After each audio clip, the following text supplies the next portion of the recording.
ദൈവത്തിരുനാമത്തിന് മഹത്വം കരയേറ്റട്ടെ. അനുഗ്രഹീതരായവരെ, ആദ്യം തന്നെ ഈ തുടക്ക ദിവസത്തിൽ നമ്മളിവിടെ പ്രാർത്ഥിച്ചതുപോലെ ഓസ്ട്രേലിയയില് ബ്രിസ്ബെയിനും സൺഷൈൻ കോസ്റ്റും ഗോൾഡ് കോസ്റ്റും ഉൾപ്പെടെയുള്ള പ്രദേശങ്ങളിൽ സൈക്ലോൺ ആഞ്ഞടിക്കുമെന്നുള്ളത് ഓസ്ട്രേലിയൻ ഗവൺമെന്റിന്റെ വാണിംഗിൽ നമ്മൾ എല്ലാ ദൈവജനവും ആ രാജ്യത്തെ ജനങ്ങൾ നമ്മുടെ സമൂഹത്തിൽപ്പെട്ടവരും എല്ലാവരും സുരക്ഷിതരാകുവാൻ നമ്മൾ പ്രാർത്ഥിച്ചു. നിങ്ങളും അറിഞ്ഞു കാണുമല്ലോ, സൈക്ലോൺ ആൽഫ്രഡ് എന്ന ചുഴലിക്കാറ്റിനെ കുറിച്ച് വളരെ ഭയവും ഭീതിയുമായിരുന്നു. ഷോപ്പുകളിലൊക്കെ എല്ലാ അവശ്യ സാധനങ്ങളും 2 ദിവസം മുമ്പ് തന്നെ മുഴുവൻ അവിടെ തീർന്നു കഴിഞ്ഞിരുന്നു, വിറ്റുപോയിരുന്നു. പല ആളുകളും കടന്നു ചെന്നപ്പോൾ അവിടെ നമുക്ക് അത്യാവശ്യമുള്ള ഭക്ഷ്യവസ്തുക്കള് തീർന്ന അവസ്ഥയിലായിരുന്നു ഷോപ്പുകളിൽ. എന്നാൽ അനുഗ്രഹീതരായവര്, നമ്മുടെയൊക്കെ പ്രാർത്ഥന, ഞാൻ അവര് പറഞ്ഞു, സെവേറിയസ് മെത്രാച്ചൻ ഒരു ഓഡിയോ ക്ലിപ്പ് എങ്കിലും ഇടണം, പ്രാർത്ഥിച്ച് ആശംസിച്ച്. ഞാൻ 2 കാര്യങ്ങൾ അതിൽ പറഞ്ഞു. ദൈവം അനുഗ്രഹിക്കുന്ന മുറയ്ക്ക് അവിടെ നമുക്ക് 2 കാര്യങ്ങൾ സംഭവിക്കാം. ഒന്ന്, ഈ സൈക്ലോൺ ചുഴലിക്കാറ്റിന്റെ ഡയറക്ഷൻ മാറിപ്പോയാൽ നമുക്ക്, അതായത് സമുദ്രത്തിൽ തന്നെ അധികം മെയിൻ ലാൻഡിലേക്ക് വരാതെ വന്നാൽ അത് ദൈവത്തിന്റെ വലിയ കരുണയായിരിക്കും. രണ്ടാമത് ഞാൻ പറഞ്ഞു, അതിന്റെ ഈ സൈക്ലോണിന്റെ ഇന്റൻസിറ്റി, തീവ്രത കുറഞ്ഞു കിട്ടണം. ചുരുക്കി പറയട്ടെ, അവിടെ ഈ സൈക്ലോൺ, ഈ ചുഴലിക്കാറ്റിന്റെ ഡയറക്ഷൻ ഈ പറഞ്ഞ ദേശങ്ങളിൽ എങ്ങും കടന്നു വരാതെ മറ്റ് ഡയറക്ഷനിലേക്ക് മാറി എന്നുള്ളത് അറിയുമ്പോൾ തന്നെ അത് സൈക്ലോൺ ഗ്രേഡ് 2 പറഞ്ഞിരുന്നത്. ആ ഗ്രേഡ് 2 തീവ്രതയിൽ ആ ചുഴലിക്കാറ്റ് അടിച്ചിരുന്നുവെങ്കിൽ മിക്കവാറും കെട്ടിടങ്ങളുടെ എല്ലാം റൂഫ്, മേൽക്കൂര ഇളകി കാറ്റത്ത് പറന്നു പോകുമായിരുന്നു. എന്നാൽ അത് കടന്നു വന്നപ്പോൾ ഗ്രേഡ് 1 അവിടെ നിന്ന് 0 കടന്നു വരത്തക്ക വിധം അത്രമാത്രം ദൈവത്തിന്റെ സംരക്ഷണമുണ്ടായി എന്ന് നമ്മുടെ ഓസ്ട്രേലിയയിലെ ജ്ഞാനായ വൈദികരെ, പ്രത്യേകിച്ചു നമ്മുടെ ജെയിൻ കുളത്തെങ്കിൽ അച്ഛൻ ഉൾപ്പെടെയുള്ളവർ, അദ്ദേഹത്തിന്റെ ചുമതലയിൽ ബ്രിസ്ബെയിൻ പ്രദേശങ്ങളും ഇടവകളും വരുന്നത്. അദ്ദേഹവും വളരെ സന്തോഷത്തോടെ ദൈവത്തെ സ്തുതിച്ചുകൊണ്ട് പറഞ്ഞു, നമുക്ക് ദൈവത്തെ സ്തുതിക്കാം, സ്തോത്രം ചെയ്യാം, നന്ദി പറയാം. ദൈവമേ, ഞങ്ങളെയും ഞങ്ങളുടെ പ്രിയപ്പെട്ടവരെ നിന്റെ സുരക്ഷിത വലയത്തിലാക്കിയല്ലോ എന്നോർത്ത് ദൈവത്തെ മഹത്വപ്പെടുത്തട്ടെ. അപ്പോൾ തന്നെ ഞാൻ മറ്റൊരു കാര്യം കൂടെ പറഞ്ഞ് സമയപരിധിക്കുള്ളിൽ ഞാൻ വാക്കുകൾ ചുരുക്കുകയാണ്. ഈ വിജയ ഇന്റർനാഷണൽ കൺവെൻഷൻ സെന്ററിൽ വിജയനും അദ്ദേഹത്തിന്റെ പ്രിയഭക്തി ഓമനി, നമുക്കറിയാം, ലക്ഷക്കണക്കിന് രൂപയാണ് ഓരോ ദിവസത്തെയും ഇതിന്റെ റെന്റ് അറിയാൻ പാടില്ലാത്ത ഒരു ചുരുക്കമായിരിക്കുമല്ലോ. എന്നാൽ ഈ 5 ദിവസം എത്ര വലിയ ഭീമമായ തുകയാണോ, അതിൽ നിന്നൊക്കെയും വളരെ റെഡ്യൂസ്ഡ് റേറ്റിൽ ഈ വിജയൻ അവറുകള്, ഈ കൺവെൻഷൻ സെന്ററിന്റെ ഓണർ നമുക്ക് ജ്ഞാനായ സമൂഹത്തിന് നൽകുന്നുണ്ട് എന്നുള്ളത് നിങ്ങൾ അനേകർക്കും അറിയാമല്ലോ. അതിന് വാസ്തവത്തില് വലിയ ഒരു നന്ദി നമുക്ക് അദ്ദേഹത്തോട് തീർച്ചയായിട്ടും അറിയിക്കേണ്ടതായിട്ടുണ്ട്. ആ സമയത്ത് ഇന്ന് അദ്ദേഹത്തിന്റെ ബർത്ത്ഡേയും കൂടാണ്.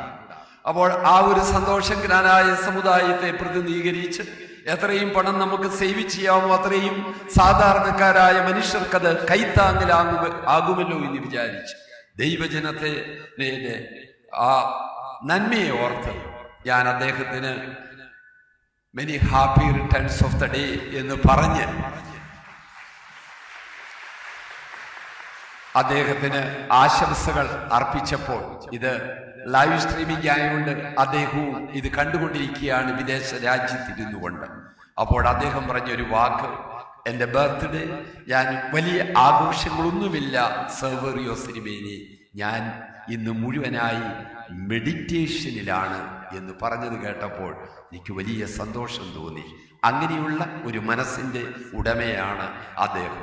അതിന് തമ്പാൻ തോമസ് വെൺപാല ഇടവക, അദ്ദേഹം ഇതിൻ്റെ ഒരു മീഡിയേറ്ററായി നിൽക്കുന്നുണ്ടെന്നുള്ള വിവരവും നമുക്ക് ഈ റെഡ്യൂസ്ഡ് റേറ്റിൽ ലഭിക്കുവാൻ തക്കവണ്ണം അദ്ദേഹത്തിൻ്റെയും ആ വലിയ കൂട്ടായ്മ സഹായിക്കുന്നു എന്നുള്ളതും ഈ സമയത്ത് ഞാൻ ഓർക്കട്ടെ എന്ന് പറഞ്ഞുകൊണ്ട്, അനുഗ്രഹീതരായവര് ഇവിടെ സ്വാഗത പ്രസംഗം കഴിഞ്ഞതുകൊണ്ട് ഈ വേദിയിലിരിക്കുന്ന ആരുടെയും പേരുകൾ എടുത്തു പറയാതെ മലങ്കര സുറിയാനി ജ്ഞാനായ സമുദായത്തിന്റെ ദൈവജനത്താൽ തിരഞ്ഞെടുക്കപ്പെട്ട, അസോസിയേഷനാൽ തിരഞ്ഞെടുക്കപ്പെട്ട ജ്ഞാനായ കമ്മിറ്റി മെമ്പേഴ്സ്, അവിടെ നമ്മുടെ എല്ലാ പ്രിയപ്പെട്ടവര്, നമ്മുടെ വികാരി ജനറൽ അച്ഛന്, അതുപോലെ തന്നെ നമ്മുടെ വൈദിക ട്രസ്റ്റി അച്ഛൻ ഉൾപ്പെടെ, അൽമായ ട്രസ്റ്റി ഉൾപ്പെടെ, അതോടൊപ്പം തന്നെ ജ്ഞാനായ സമുദായത്തിന്റെ സെക്രട്ടറി, അതോടൊപ്പം തന്നെ ഈ ഇവിടെ നമ്മോട് കൂടെയുള്ള സുവിശേഷ സമാജത്തിൻ്റെ എല്ലാ ഭാരവാഹികളും,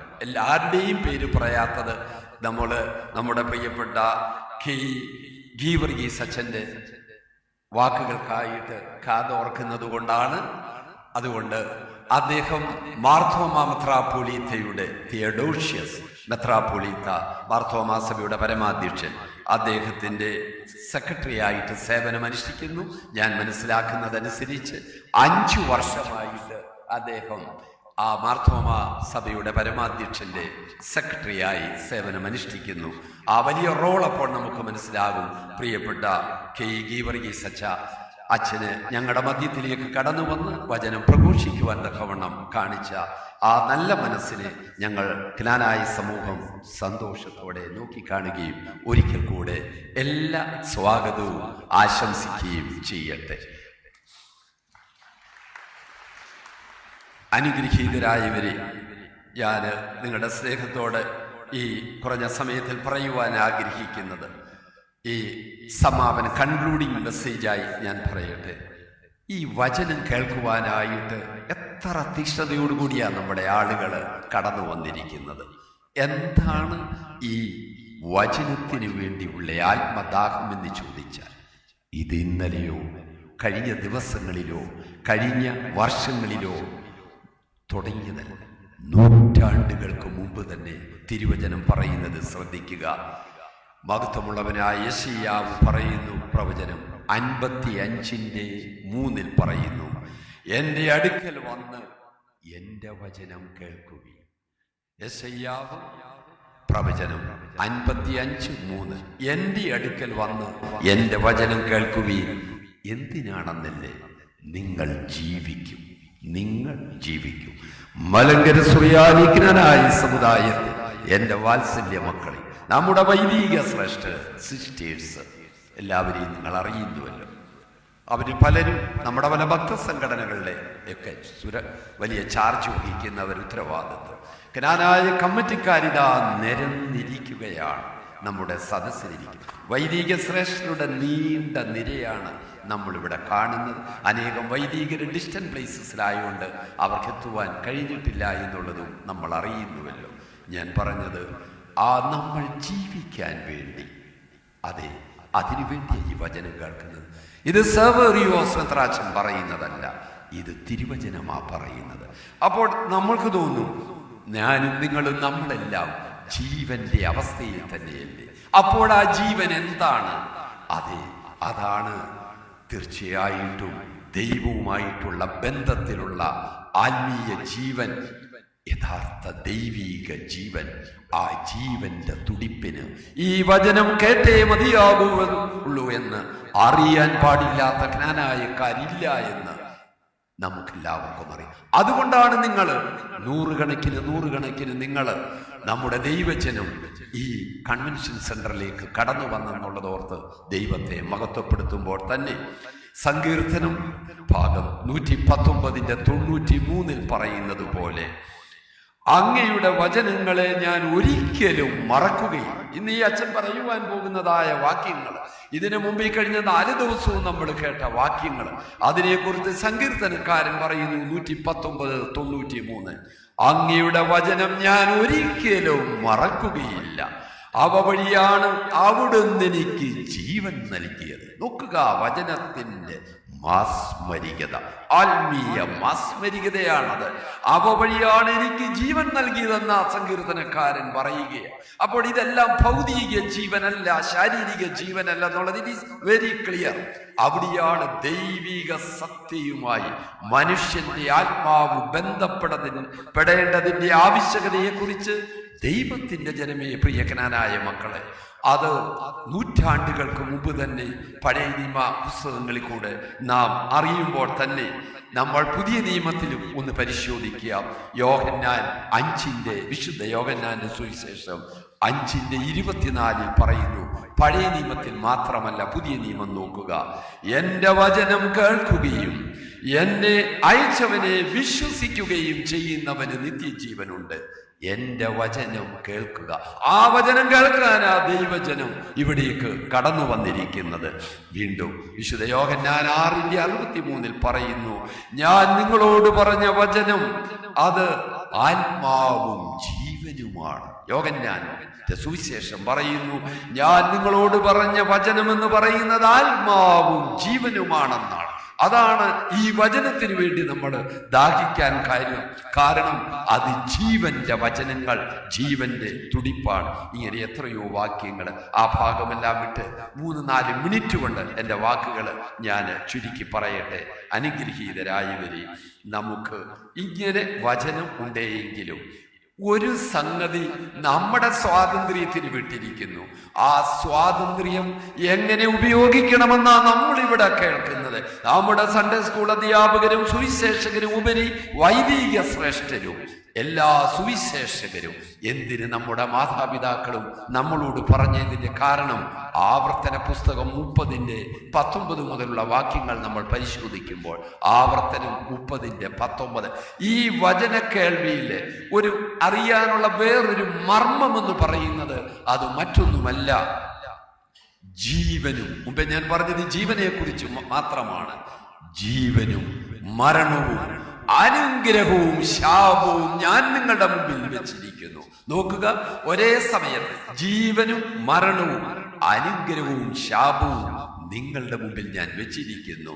നിന്റെ ദൈവമായ യഹോവയെ നീ സ്നേഹിക്കുകയും അവന്റെ വാക്ക് കേട്ട് അനുസരിക്കുകയും അവനോട് ചേർന്നിരിക്കുകയും ചെയ്യേണ്ടതിന് കണ്ടാലും വാത്സല്യ മക്കളെ ജീവനെ തെരഞ്ഞെടുത്തുകൊള്ളുക. അതിനാണ് ജ്ഞാനായ മക്കൾ ഇവിടെ ഒന്നിച്ചു കൂടിയിരിക്കുന്നത്.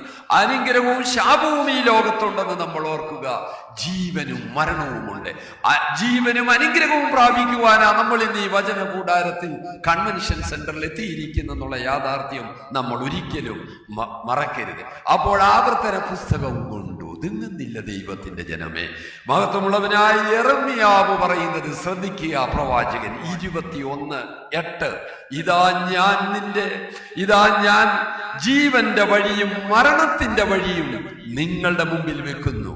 അപ്പോൾ തിരുവചന ഭാഗങ്ങൾ എല്ലായിടത്തും പറയുകയാണ്, ഈ ലോകത്ത് ജീവന്റെയും മരണത്തിന്റെയും ശക്തികൾ വളരെ പ്രബലമായിരിക്കുകയാണ്. അവിടെ ജീവന്റെ വഴി തിരഞ്ഞെടുക്കണമെങ്കിൽ, മരണത്തിന്റെ വഴിയെ ഉപേക്ഷിക്കണമെങ്കിൽ വചനം കേട്ടേ തീരുകയുള്ളൂ എന്നുള്ളതാണ് ഈ ഭാഗത്തൊക്കെയും നമുക്ക് കാണുവാനായിട്ട് സാധിക്കുന്നത്. അപ്പോൾ തന്നെ പുതിയ നിയമത്തിൽ ഒരു വാക്കൂടെ പറഞ്ഞ് ഞാൻ അവസാനിപ്പിക്കട്ടെ. വിശുദ്ധ മത്തായിയുടെ സുവിശേഷം 7:13. വിശുദ്ധ മത്തായി സുവിശേഷം 7:13. ഈ ജീവനും മരണവുമുള്ള ഈ സാഹചര്യത്തില് ദൈവത്തിന്റെ പ്രിയ മക്കളെ, നമുക്ക് ജീവന്റെ വഴിയിലേക്ക് കടക്കുവാൻ ഒരല്പം ബുദ്ധിമുട്ടുണ്ട്. കാരണം അവിടെ പറയുന്നത് ശ്രദ്ധിക്കുക, ഇടുക്കുവാതിലിലൂടെ അകത്ത് കടപ്പീൻ. നാശത്തിലേക്ക് പോകുന്ന വാതിൽ വീതിയുള്ളതും വഴി വിശാലവുമാകുന്നു. ജീവനിലേക്ക് പോകുന്ന വാതിൽ ഇടുക്കവും വഴി ഞെരുക്കവും അത്രേ. അത് കണ്ടെത്തുന്നവർ ചുരുക്കമത്രേ. ദൈവത്തിന്റെ ജനമേജ്ഞാനായ മക്കളെ, ആ ചുരുക്കം പേരിൽ നമ്മൾ പെടണ്ടേ എന്നാണ് ഞാൻ നിങ്ങളുടെ സ്നേഹത്തോട് ചിന്തിക്കുവാൻ തക്കവണ്ണം ഞാൻ സ്നേഹത്തോടെ പറയട്ടെ, ചുരുക്കം ആളുകളെ ആ വഴിയിലേക്ക്, ജീവന്റെ വഴിയിലേക്ക് കടക്കുന്നു. ആ ചുരുങ്ങിയവരിൽ നമ്മൾ പെടണമെന്നാണ് നിങ്ങളുടെ മെത്രാപ്പോലീത്ത എന്നുള്ള നിലയിൽ ഞാൻ ഈ വൈദിക ശ്രേഷ്ഠരോട്, ഈ സുവിശേഷകരോട്, കടന്നു വന്ന എല്ലാവരോടും ചേർന്ന് ദൈവത്തിന്റെ മുമ്പിൽ മുട്ടിന്മേൽ വീണ് യാചിക്കുന്നു. ദൈവമേ, ആ ഇടുങ്ങിയ വഴി അത് തെരഞ്ഞെടുക്കണം. അതിൽ കൂടെ പ്രവേശിക്കുന്നവര് ചുരുക്കവുമാണെങ്കിൽ ആ ചുരുക്കത്തിൽ ഞങ്ങൾ പെടണമെന്നല്ലാതെ നമുക്ക് എന്താണ് പറയുവാനുള്ളത്, പ്രാർത്ഥിക്കുവാനുള്ളത്? അതുകൊണ്ട് നമുക്ക് ആ ഇടുങ്ങിയ വഴിയിൽ കൂടെ യാത്ര ചെയ്ത് ആ ചുരുക്കമുള്ള ആളുകളിൽ അവരിൽ ഒരാളായി നമുക്ക് ഓരോരുത്തർക്കും തീരാം എന്ന് പറഞ്ഞുകൊണ്ട് തന്നെ നമ്മൾ മുടിയനായ പുത്രന്റെ ഉപമയിൽ പറയുന്നത് പോലെ ഇന്ന് നമ്മളെ കൂടി വരുമ്പോൾ നമുക്ക് സാധിക്കേണ്ടത് ആ പിതാവ് പറഞ്ഞതുപോലെ, കണ്ടാലും മകനെ നീ മരിച്ചവനായിരുന്നു. ജീവനുള്ള മനുഷ്യനെ ആ മകനെ നോക്കി പറഞ്ഞു, കണ്ടാലും നീ മരിച്ചവനായിരുന്നു, ഇന്ന് നിനക്ക് ജീവൻ ലഭിച്ചിരിക്കും. കണ്ടാലും എന്റെ വാത്സല്യവാനെ, നീ നഷ്ടപ്പെട്ടവനായിരുന്നു എനിക്ക്, എന്നാൽ എൻ്റെ കുടുംബത്തിന്, എന്നാൽ ഇന്ന് നിന്നെ എനിക്ക് തിരിച്ചു കിട്ടിയിരിക്കുന്നു എന്ന് പറഞ്ഞു. അങ്ങനെ മരണത്തിൽ നിന്ന് ജീവനിലേക്കും, നഷ്ടപ്പെട്ട അവസ്ഥയിൽ നിന്ന് വീണ്ടെടുക്കപ്പെട്ട അവസ്ഥയിലേക്കും കടന്നു വന്നു എന്നാപ്പൻ മകനെ കുറിച്ച് പറഞ്ഞതുപോലെ 2025 മാലങ്കര സുറിയാനി ജ്ഞാനായ സമുദായത്തിന്റെ വചന കേൾവിക്ക് വേണ്ടിയുള്ള ഈ വചന കൂടാരത്തിൽ നമ്മൾ ഒന്നിച്ചു കൂടുമ്പോൾ ഇതിനു വേണ്ടി അധ്വാനിച്ചവരുടെ മുഴുവന്റെയും ആഗ്രഹവും നമ്മുടെ ഒറ്റക്കെട്ടായ ആഗ്രഹം നമുക്കും കേൾക്കണം. നമ്മുടെ പേര് പറഞ്ഞുകൊണ്ട്, എന്റെ വാത്സല്യ മകനെ, വാത്സല്യ മകളെ, നീ മരിച്ചവനായിരുന്നു. ഇന്ന് ഈ വചന കൂടാരത്തിൽ ഈ വചനം ശ്രദ്ധിച്ച് നിന്റെ ഹൃദയത്തെ ഉഴുതു മറിച്ചുകൊണ്ട് നീ അനുഗ്രഹത്തിന്റെയും നന്മയുടെയും ജീവന്റെയും അവസ്ഥയിലേക്ക് കടന്നു വന്നിരിക്കുന്നു. നീ നഷ്ടപ്പെട്ടവനായിരുന്നു മകനെ, മകളെ, ഇന്നെന്നെ എനിക്ക് നിന്നെ തിരിച്ചു ലഭിച്ചിരിക്കുന്നു. അതുകൊണ്ട് നമ്മുടെ സ്വർഗീയ പിതാവ് തന്റെ നെഞ്ചോട് നമ്മെ ചേർത്ത് വെച്ച് നമ്മള് രണ്ട് കവിളിലും ചുംബിച്ചുകൊണ്ട് നമുക്ക് വേണ്ടി വിരുന്നൊരുക്കുന്ന, നമുക്ക് വേണ്ടി പുതുവസ്ത്രങ്ങളെ നമ്മെ അണിയിക്കുന്ന, നമ്മുടെ കാലുകൾക്ക് ചെരുപ്പണിയിക്കുന്ന, നമുക്ക് പുതുവസ്ത്രങ്ങളെ ലഭിക്കുന്ന, നമ്മുടെ വിരലിന് മോതിരമണിയിക്കുന്ന അവസ്ഥയിലേക്ക് കടന്നു വരുവാൻ ഈ 2025 കൂടിവരവ് സഹായിക്കട്ടെ എന്ന് പ്രാർത്ഥിച്ചുകൊണ്ട് അടുത്ത വർഷം 2026 മലങ്കര സുറിയാനി ജ്ഞാനായ സുവിശേഷ സമാജത്തിന്റെ ഈ സുവിശേഷ യോഗം അതിൻ്റെ രജത ജൂബിലിയിലേക്ക് കടക്കുകയാണ്. അടുത്ത വർഷം മുതൽ 2026 24 വർഷം തികയുന്നതോടുകൂടി 1 വർഷം നീണ്ടു നിൽക്കുന്ന ജൂബിലി ആഘോഷങ്ങളിലേക്ക് നമ്മൾ കടക്കും.